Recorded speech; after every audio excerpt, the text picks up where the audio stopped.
I'm Sujata from Intel. In this video, I'll give you an overview of Vector Packet Processing or VPP within the FIDO project.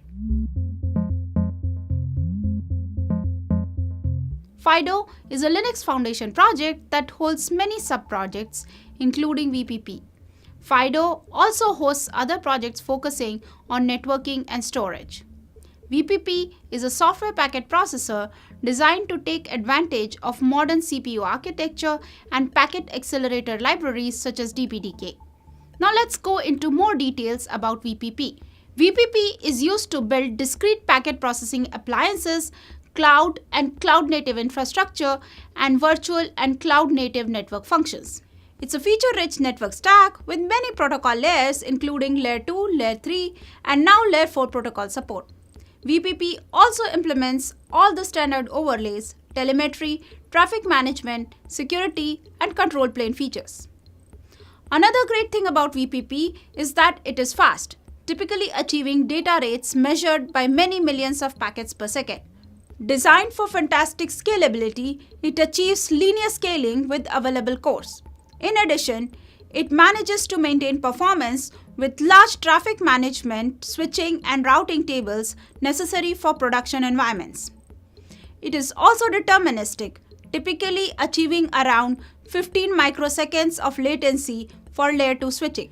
VPP is generally benchmarked with multiple cores, thousands of access control lists, and millions of bridge MAC addresses and IP routes. It has been benchmarked running on an industry standard 2RU server where it broke the 1 terabit per second throughput boundary.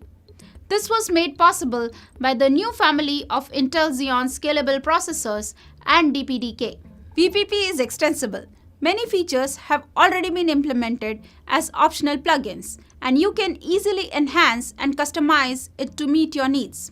It's also developer-friendly with easy tracing, debugging, and counters that provide a deep insight into the efficiency and optimization of the packet processing pipeline on Intel microarchitectures.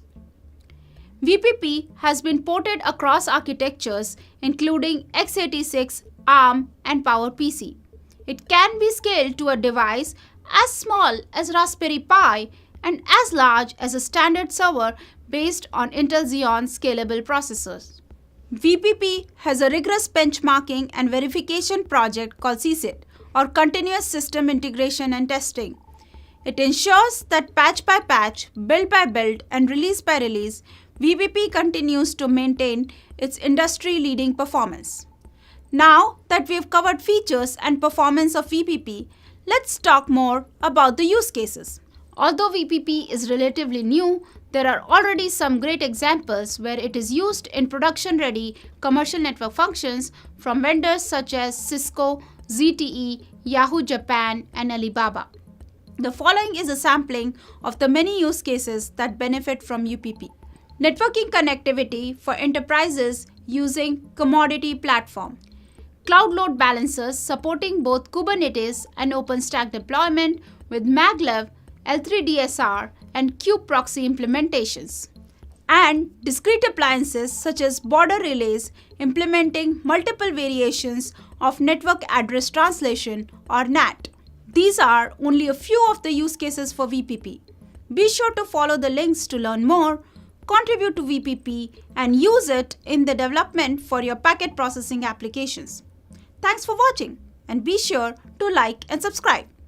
Hey, I hope you liked this video. If you haven't seen our other videos on the Intel Software YouTube channel, remember to subscribe and don't forget to leave us a comment and tell us what other material you might like to see and chat with other enthusiasts who watch our shows.